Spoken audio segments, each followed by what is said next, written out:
Imagine being married for 11 years and now you're sleeping in separate bedrooms. But the real problem isn't the distance. It's that you don't even like each other anymore. Let's find out in today's episode. Welcome back to another episode of the Husband Life podcast, where we talk about real relationships, real marriages, and we say the things out loud that people don't want to say. They're shook to say. Too scared to say it, but we're going to say it today. If you're new here, where have you been? What have you been doing? I've got questions. What have you been doing? Who have you been with? Because you ain't been here on Tuesday. Okay? You at? We're here every single Tuesday talking about these marriage confessions. Hey. And today's confession is, what can I call it? What can we call it? This is happening in most homes, not every, most homes, a lot of homes right now. My gosh. What's happening behind closed doors? My goodness, loud. Make sure you get your coffee, get your tea, your blanket if you need it. Look, a glass of wine maybe, okay? And get comfortable because we're about to get into this dilemma. We've been married for 11 years and we used to be really good together. Okay. Like proper yin and yang. Oh, I like this one. Okay. We balanced each other out. Oh, balance. We had balance. We had balance. But over time, we became like ships in the night. Oh. We know this one, babe. Ships in the night. So what does that mean? I was working night shifts in the hospital and he was working days in a corporate job. We just, hello, good morning, goodbye. Goodbye, take the babies. Hello, good morning, goodbye. Please. Hello, good morning, goodbye. Literally, that's what's happening. We barely saw each other. So we made a decision. We both changed careers. Oh, okay. That's us. Strong. That's committed. Let's keep the union, right? We did this so we could spend more time together, so we could fix our marriage. Yes, sir. And so we could actually be a family again. Oh, yes, so we're being intentional. Okay, we're taking steps. Actionable goals, actionable, we're creating momentum. You know, making sure we change our lifestyle so we can make sure we stay connected. Big deal. Yeah. But somehow, it hasn't worked. Now we're around each other more and it's getting worse. More time spent together now. So the distance was helping you. The ships in the night was keeping your marriage alive. Hey, Jesus Christ. COVID revealed these things, didn't it? I'm telling you, my gosh. Hey. So she says, he's negative all the time. Everything's a problem. Everything is draining. And I am the opposite. I'm expressive. I talk. I try to see the positive in everything. I try to fix things. So over the past year, I started speaking to him the way he speaks to me. Hey. Fire with fire. Gasoline. This is not going to work out for you. You cannot have fire with fire. It'll be an explosion. Hey, it's going to be fights. Every day we're tussling, okay? You cannot match the energy. It's a problem, okay? Right. And as you can imagine, people, and now we argue constantly. A couple of months ago, he said he's unhappy. He said, I don't listen. He said, I'm a teller, not an asker. What does that even mean? I'm a teller, do. She tells him what to do. She doesn't say, can you please? She says, you need to. Okay. This needs to be done. You need to do the laundry. That's what she says. She's giving that energy. She's not saying, hon, babes, hon, can you, my darling, sweetheart? Is it possible? He said he can't talk to me. Oh, okay. Because he's hurt, you know. Because it's a dictatorship over there. Well, he's getting told, not getting asked. You know. We agreed to go to counselling. Oh, okay. And these people are intentional with their marriage. You know, they're taking steps. I like it. They are fighting hard. I like it. So we agreed to go to counselling. That was 2 months ago. Oh. And he hasn't done anything. Listen, it's always easy to say, I'm going to go to the gym. I'm going to start working out. I'm going to start eating clean. But we haven't taken a step. So she said he hasn't done anything. And honestly, I feel like he's waiting for me to organise it. So was it not a joint decision? Who made the decision to go to counselling? We agreed. We agreed. So, okay. We agreed. But he's waiting for me to organise it like everything else. Oh, that's what's happening. So, but that's your role, bro. That's what you do. You organize everything. Yeah, you plan all the things. You do all the things. This is the same thing. It's not the time to critique. Let me tell the dilemma. Then we can round back to this. Okay?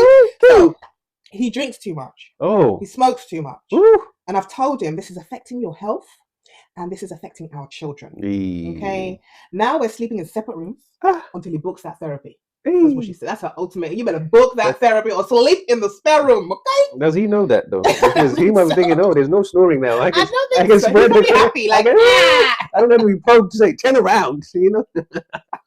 You're speaking from experience, Yes, I get elbows. You know, like, yo, move, get out of the way. So yeah, he's sleeping in the separate room until he books that therapy, and I'm just sitting here thinking, we changed our whole lives to fix this. So why does it feel worse? I don't even enjoy being around him anymore. So now I'm asking myself, is this marriage actually fixable? Or are we just forcing something that's already gone? Please help me.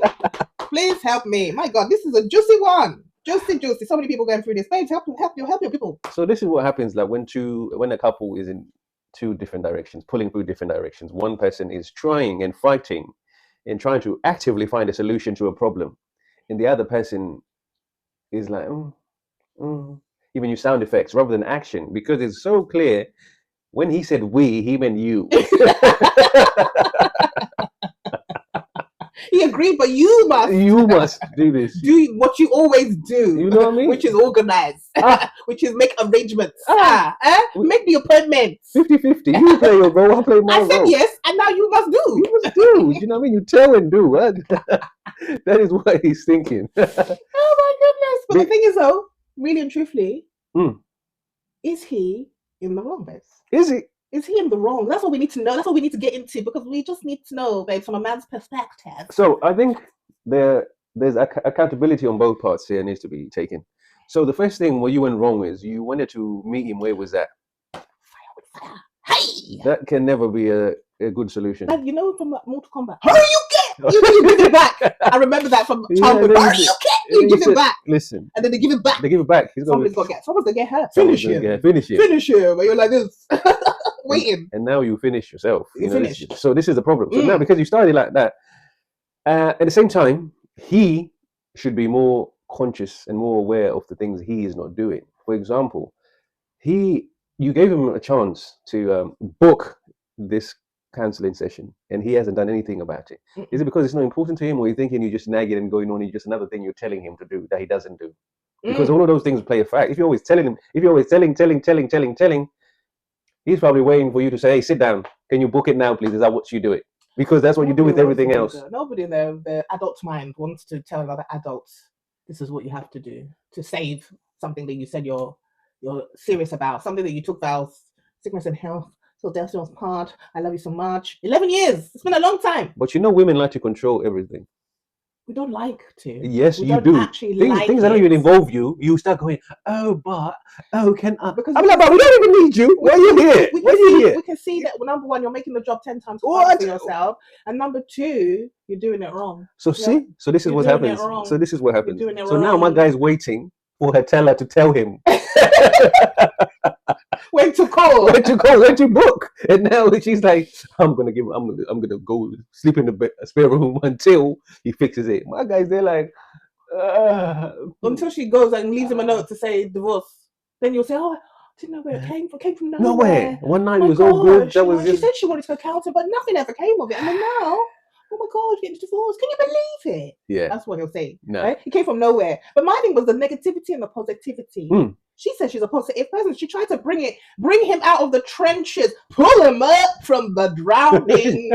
You know? You know what they say? When someone is drowning, you need to be very careful if you're going to say someone that is drowning. Because what they do when they're drowning, they panic. They do, and they pull you down. And then they pull you down. And then somehow you're now drowning. Too. You can't pour from an empty cup. You gotta be careful. Who you just go and save? This is what is happening now. So. Yeah. No, but she wanted to bring peace and harmony. You know, we changed careers. We made sacrifices. We reinvented our lives so that we could spend more time together. And now that the time that we're spending it arguing. So all of that was good, but the problem was when they changed career. They did change career, but what led her to becoming okay? So, you go around looking like this, What am I looking like? looking like success. Your lunch. My lunch. Listen, I'm cooking. Yeah, listen. Let me cook. You just ate. You just ate. Come on now. This is what they've been doing. They feed you and then they go, look, you're going to stop in your beard then. You walk around like this, babe. I'm looking after you, to my man. You can learn, girl. This is what you need to do, okay? Okay? Don't be asking him to book things, he ain't never going to book. So, what needs to happen? Like I said, we were just talking about, where you are now is trying to fight fire with fire never really works. It's a terrible combination. You're the positive person. You should always stay with the positive. Never change who you are because of other people. Do you know what I mean? You need to find a way to always stay you in that situation.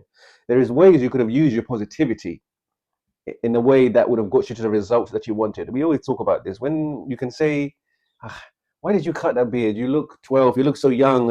I hate how you look. I don't like that. All you can say, wow, you look like success with that beard. Oh my God, look at the waves. Look how it just flows. It just works. Look how young you look and all these things. It suits your face. It defines. Do you know what I mean? You're looking like a sex symbol out here in these streets. And you're allowed to go out like this. You're not even allowed to go out like this.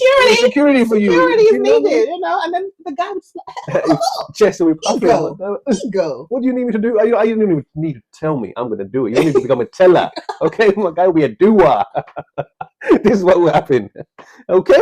But you want to fire. Would do, because you need balance. You need the balance. Okay? We keep talking about this.